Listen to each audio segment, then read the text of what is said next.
Luke, Yes? Luke, remember when we were talking about Detective Pikachu on Show the Weekend a while back? Yes. I love Detective Pikachu, who is from a series of games that exist in Japan. Yes. But that, for reasons unknown, some people apparently have more important things to be doing in their lives than bringing it out over here. It looks amazing. And it's all in Japanese, but I can only assume he's like swirling a whiskey and being like, Pika, pika, the moment she walked in my office, I knew she'd be trouble.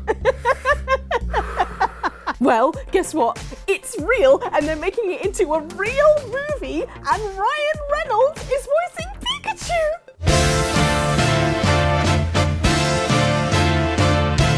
Oh wow, that's good. That's good news. You don't seem as excited as I thought you'd be. I mean, I thought you loved Ryan Reynolds. Oh no, he's great. He's great. No. It's good. It's good. I just have to go do something.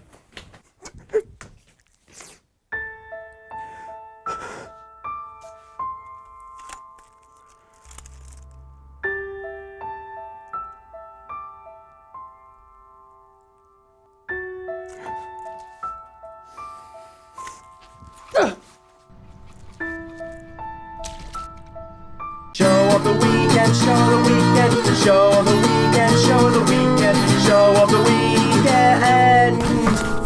Just had to get my Christmas jumper. Yeah, got it. It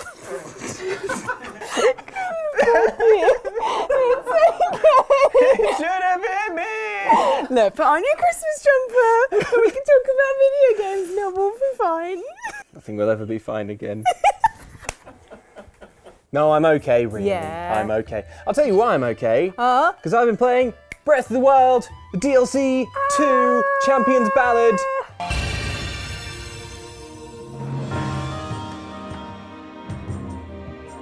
That's right, spring 2017 never has to end. It's all Breath of the Wild all the time. It's back, baby. All those months in between when I was like, oh, Mario Odyssey's good. It's only one game that mattered this year. Everything else was a lie, a vile lie. No, it's good to play it again. So we played a little bit of the DLC, which is called the Champions Ballad, on a live stream. Yes, we did. And do you remember at the end of that 90-minute live stream, we'd done quite a few little missions and quite a few shrines, and I said, wow, we made better progress than I thought. We'd done 3 of the 4 objectives, and I was thinking like, and I think I said, wow, we really cracked through this. We got most of the way through the DLC, I think. For glory! Be obliterated by me! Yes! Yes! Congratulations! Woo. Man, that was intense. That was great! You know what? We actually got pretty far through this. You know? We did 3 of the 4. That's pretty three good. Of the 4 things. That's pretty good. Yeah. I was a vain fool. Because when I got home and I did that final little thing, I was like, give me that motorbike from the trailer. Nintendo's been like, when you finish it, Link gets a motorbike. So, yeah. Probably better crack on with the DLC now. Better pay up for the DLC, right? Motorbike. I finished that last little objective, and then the whole thing just completely opened out. So to start with, what you're doing is using this incredibly powerful axe called the One-Hit Obliterator, which I still contend is not a very in-universe name. No. It's a bit weird, it's a little bit meta, but the trade-off there is while you're wielding the One-Hit Obliterator, you only have a quarter of a heart's life. And that means that if anything hits you, anything at all, you will... Just even a nudge and you're down. Even a nudge, if you accidentally walk into a spike, or if a bat flies into you, or Ellen, you got chased by bees, and stung by a bee, and Link died. Don't you be killed by bees. Got to be bees. Got to be being. No! Bees! Oh, just Not the bees! Ellen, Not the bees! What the heck? I lost them. You don't just lose bees! They get bored. Oh no, it's done you on!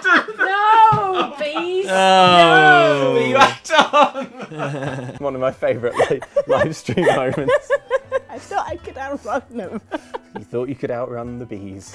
So that's the trade-off. You're incredibly fragile, and anything will kill you. And what that does is it focuses you into playing the game properly and more sensibly and more thoughtfully than you've probably done in a very long time. At the start of the game, you have to think really, really hard about what weapons you're going to salvage and what gear you've got, and you approach every situation tactically.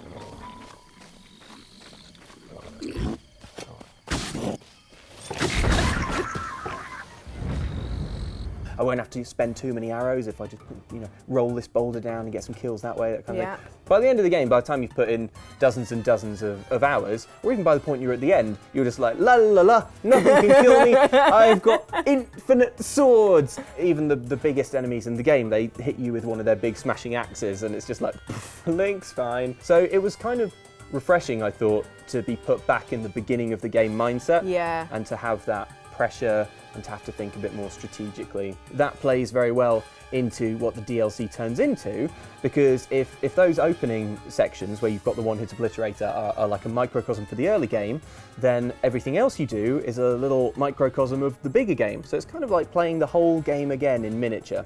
So what happens is you get 4 points on the map to go and investigate, and at each of them there are 3 little drawings of a point on a map, which means that you then have to get out your map and compare them to find where the spot is. And when you go there, there'll be a challenge to do, and that challenge could be defeating an enemy, or doing some shield surfing, or like doing a little timed challenge, or something like that. Like, they're quite varied and they're quite fun. And then when you complete that, an extra shrine pops up, and then you use the shrine. And when you do all 3 shrines, then there's a boss battle, or like a replay, like an extra hard version of one of the bosses that you did.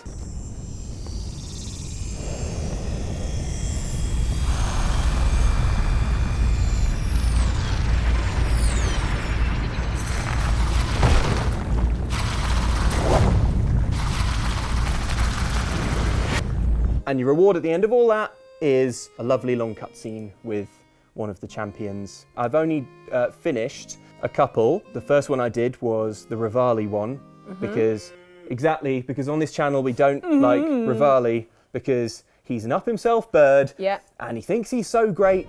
Impressive, I know. Very few can achieve a mastery of the sky.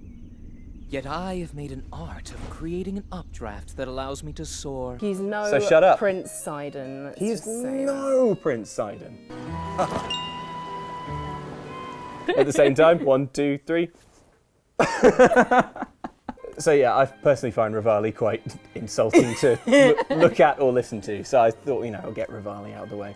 The other thing that's nice is that along the way you get to talk to a few characters, and you get a little bit of extra background on what happened 100 years ago in the game's backstory fleshed out. Daruk, who is the Goron champion, he's watching Link and Zelda, and he's writing in his diary, and he's like, oh, those two seem to be getting pretty close. They must be talking about recipes. And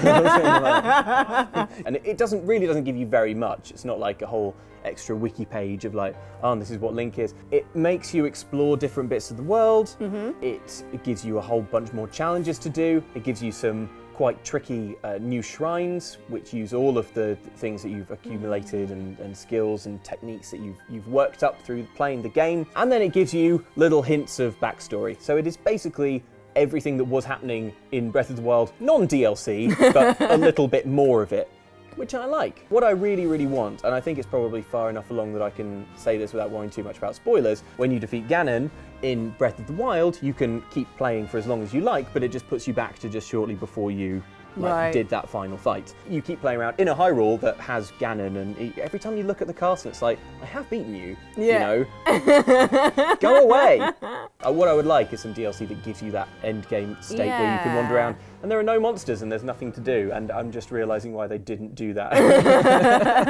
If they restored Hyrule Castle to before it got destroyed, and you kind of like explore it and get some more backstory to it, and maybe because there's when you go through the main story, you find the areas that bring back Link's memories, and just like have loads of those, and just like have lots of little fun when they were in the castle, it was nice. So yeah, it doesn't give you that perfect conclusion, if you like, or at least it hasn't to me yet. I feel like it's still quite a few surprises in store with the DLC, but I suspect it is not going to massively shake things up. It's just so nice to be back, I suppose. Whenever I'm not playing Breath of the Wild, I can't quite remember what's so great about it, and I feel like a lunatic for raving. But then as soon as you play it, you're like, oh yes, no, that's right, everything's amazing. The way it feels and the way it looks, and just running around, and the fighting feels good, and it's just so peaceful and so nice.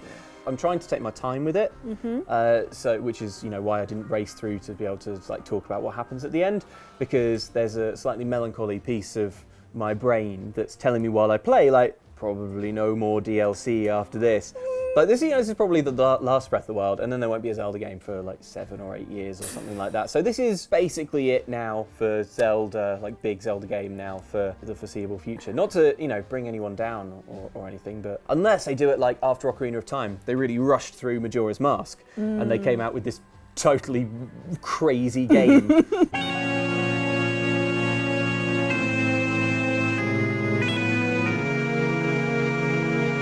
Or like, what can we make in a year? What if everything was crazy colours and everyone was mad and angry? So maybe we'll just get Breath of the Wild 2 in a year's time, like, angry, mad, everyone's mad.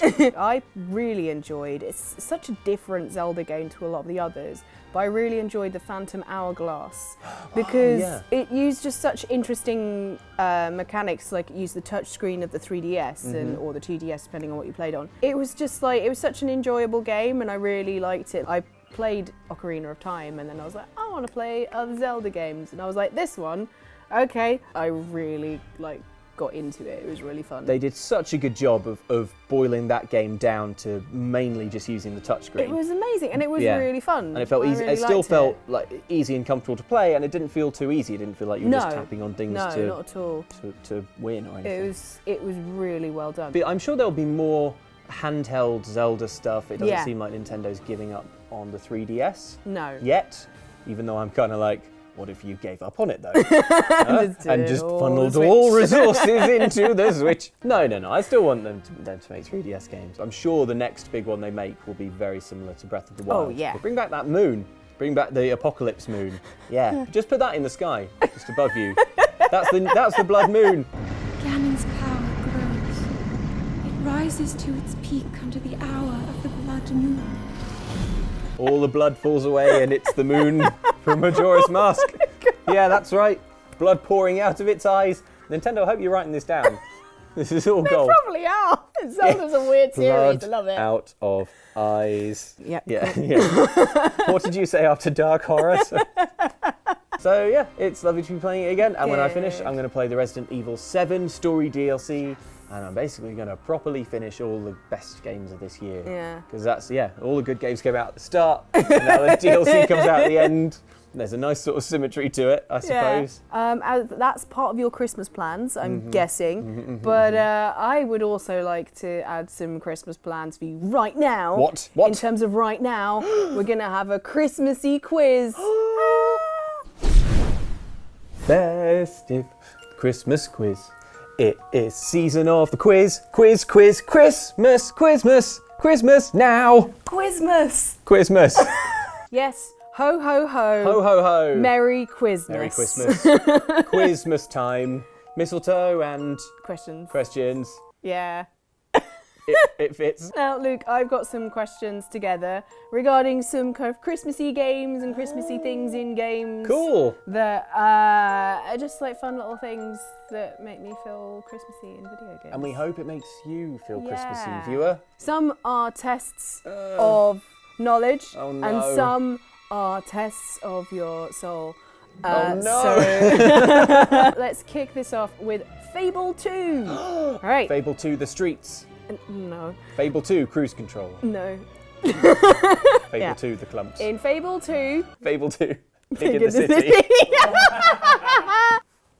In our favourite game set in the land of Albion. Yeah. Behind one of the many demon doors was the beautiful Winter Lodge. Now, fans of the series will probably be like, oh my god, I know what she's going to ask. An idyllic home, complete with snow-covered road up to the house, little lamps. It's very, very lovely, beautifully lit. Looks all quite Christmassy and cosy. But, Luke, why would you not want to live there? Oh man, this is very frustrating because it's ringing the faintest bell. Okay, well, I don't remember, is the long and the short of it. So let's see if I can use logic. Well, I'm going to say it's because there's a witch in the cabin, a hobgoblin witch, and she turns your legs into gingerbread and you have to eat yourself to death. Right. No. Oh, nuts. So sure. The actual answer is... Yeah. Once you stepped inside, the spell over the place is broken and turns suddenly into a dark, almost burnt-looking torture den, complete with racks, an Iron Maiden, and dead bodies and everything. It's just not nice. It just suddenly goes boom. Oh, that's not Christmas. No. That's like the anti-Christmas. Anti-Christmas. Anti-Christmas. Yeah. Let's see if you can get a bonus point. Well, I didn't get the point, so I'd be surprised. What did you have to do Gingerbread legs, eat them. to open the demon door to get to the house? Oh, what, can I ask for a clue? Was it something Christmassy? Not particularly, particularly, but okay. could be. Did you have to... was it something to do with a snow globe? They're a thing in Fable. Not in Fable in 2, the DLC. Was it? Did your dog have to dig up a thing? Nope. Dig up a holly Nope. bough? Nope. You're thinking too Christmassy. I'm thinking too Christmassy. Okay. Did you have to dig up your dog? No. Okay, I don't know. No. You had to play the lute. Oh, just like Dob. Just like Dob. Lovely Dob. Oh, yes, bravo! A virtuoso performance. Simply wonderful.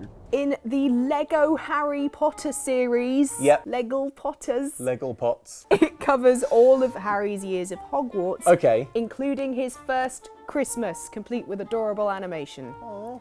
There's even a special Christmas red brick in the series that you can collect, which the red bricks are the things you can buy, and it unlocks special abilities and extra silly things you can do in the game. Lovely. What does the Christmas one do? Does it blanket Hogwarts in snow? I wish. Does it make Forks come back to life and fly around singing Merry Christmas? No. Does it make the Dementors join a choir and their little skull heads come out and they're like, joy to the world, we ate your soul. That is my favourite character. Oh, is there like a sort of Wizarding World Santa? It's something to do with Santa. Reindeers? No. Sleigh. No. Sleigh. James got his hand up. Don't give him the answer. But give me a clue. Clue of what you think it is. Well, it'd be what your character wears. Yeah. Does it give you a little Harry Potter Santa suit? Close. Santa hat? Yeah! Yay! What, you get a Santa hat? No, not. You don't just get a Santa hat. What else do you get? Everyone in Hogwarts gets a Santa hat, including the ghosts. Oh, that's pretty good. That's pretty good. It's not bathing Hogwarts in snow good. No, It's not no. Dementor Christmas choir good, No, but it's pretty no. good. All Joy right. to the world. Well done. Your soul. Okay, cool. Yes, Voldemort is here. He killed your parents and tried to kill your friend. Christmas is a sad time for Harry. How could you? It is, but one year he went to the Weasleys eventually. Oh, yeah. Weasley's Christmas And must be immensely a good. family Christmas is nothing without a heated game of Monopoly. That's right. Yeah. And and it has arrived on the Nintendo Switch. Whoa! Allowing You've for- linked to the next question. Yes, Ah! allowing for up to 6 people to play, and also like it allows you to do that without losing any of the pieces or having everyone argue over who gets to play as the banker. Way better. Yeah, but Luke, Yeah. what starter piece / token, whichever you prefer to call it, would you choose? Now there are 8 to choose from. Hit me with them. I already know the answer, but I wish to hear them anyway. And I'm going to sit like I imagine Oscar Wilde would sit while he heard the Monopoly pieces. Okay, hat, Mm-hmm. car, Mm-hmm. dog, Mm-hmm. cat, Mm-hmm. boat, Mm-hmm. penguin, Mm-hmm. rubber duck, Mm-hmm. T-Rex. What? There's never a T-Rex. Yeah.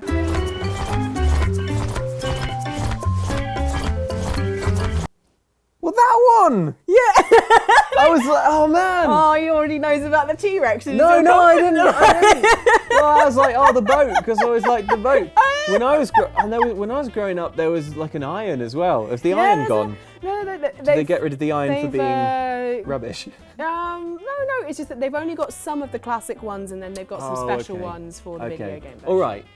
Well, I mean, I'd definitely go for the T-Rex. When we played Monopoly in my youth, the ones that were most in demand was always a Scotty dog. Oh, the dog, yeah. I was always like, no point even trying to get the dog.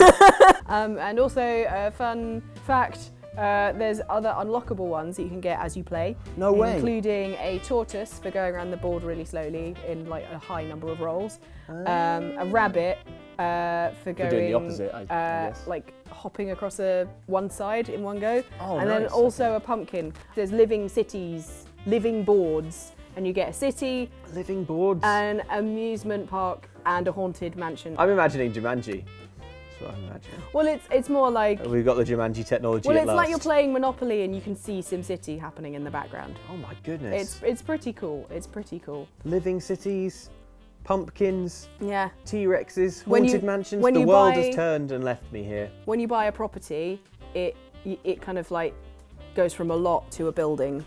Nice. Like it gets built up like in SimCity or City Skylines. Okay, all right. All right.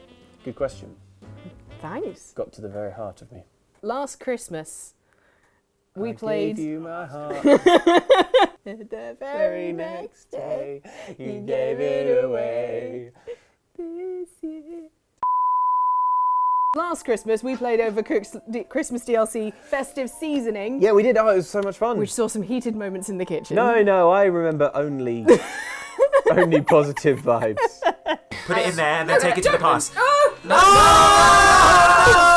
Okay, right. Where's the extinguisher? There. Put it out. Just imagine how we'd been if we'd got to the bits with flamethrowers in them. What? There are flamethrowers? Yeah, you cook the turkeys with flamethrowers. It's ridiculous fun. Oh man, But on the plus side, there's no chance we're ever going to get that far in Overcooked. But Luke, what is the worst thing that happened to you in the kitchen on Christmas? Yeah. And give one tip give us one tip that you should give to people to help them out on Christmas Day when it comes to cooking a Christmas dinner. Oh, what a good question.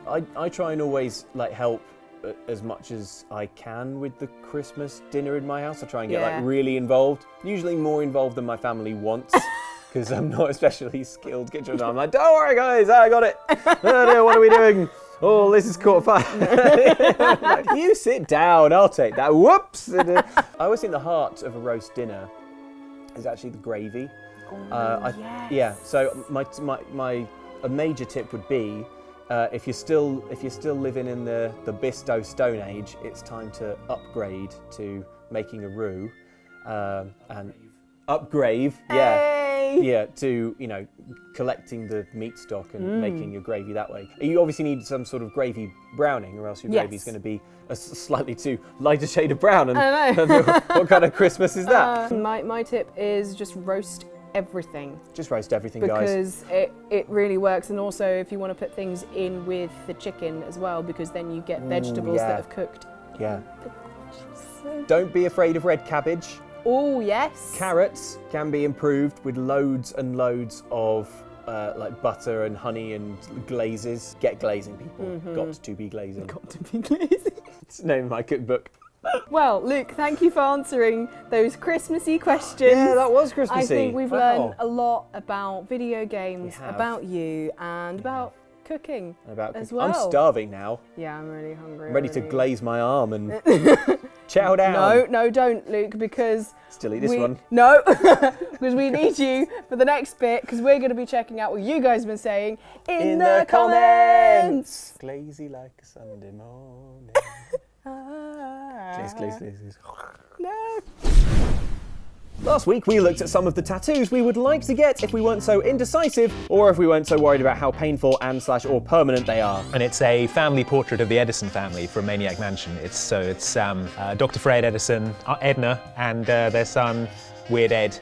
It's a family portrait. It's got the tentacles in the background. Yeah, have you got it there? Yeah, we were looking at it. You're looking at it right now. Basically, I would like that as a sort of large portrait on my arm. Yeah, I think probably that. It's just an era of games I really like, but a kind of an artist who was heavily involved in those. I really like their work. We asked you to let us know about any cool gaming tattoos that you already had, and some of you had some pretty cool ones, including Wolf Tam, who said, I actually have the Bloodborne Hunter's mark tattooed on my ribs. I can't yet say whether or not it lets me come back to life after I die, but I'll be sure to report back if I ever have that confirmed. Please don't test that out. Yeah, I don't think it'll work. But do test about whether you look cool in the outfit or not. Good shout, good shout. And lots of you had ideas about tattoos that you don't have, including Anne Sopel, who said, I'll get an arrow tattooed on my knee, then retire from my adventurer life. Oh, I actually knew someone who got that tattoo. Really?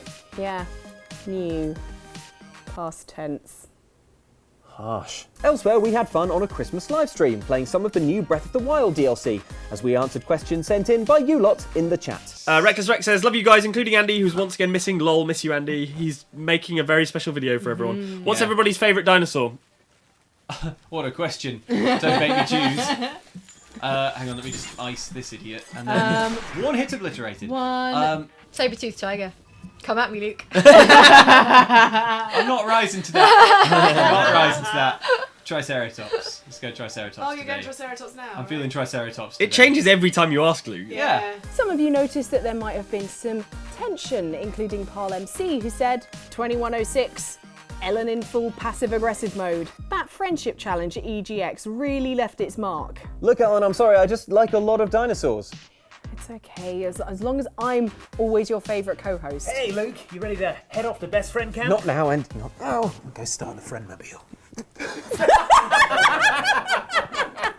Elsewhere, on Show of the Weekend, Ellen talks about how much she liked Lego Marbos. Now, we spoke about this before, because you got to play the game before it came out. Yeah, I got to go. I was very kindly taken by Warner Brothers to Denmark, to Legoland, to go play the game, where I played a couple of sections, really enjoyed it. A few people noted that you may have let something slip, Ellen.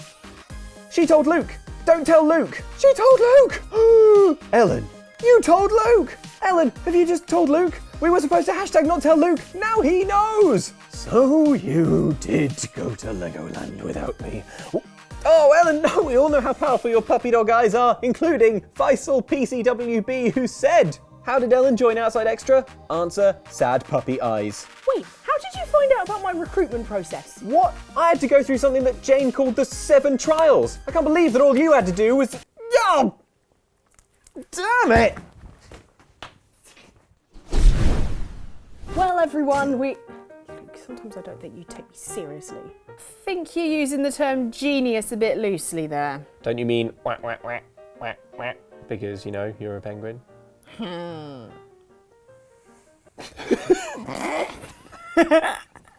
right? Another for like. Hey, you're one to talk. And by talk, I mean completely lose it. I'm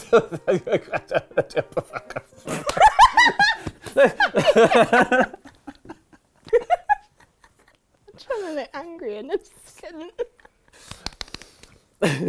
Okay. That's our channel trailer, those. I'm sorry, it's just that, giggling is a lot easier than trying to say actual lines. The secret to improving any sport is the same as the trick to crafting The secret to improving any sport is the same as crafting... Is the same trick as? Same as the trick. The same as the trick. The secret to improving any sport is the same as the trick to crafting a bottle of... Words hard, Bleh. though. Bleh. Bleh. Bleh. What is words? Language, who? There. Me, no talk.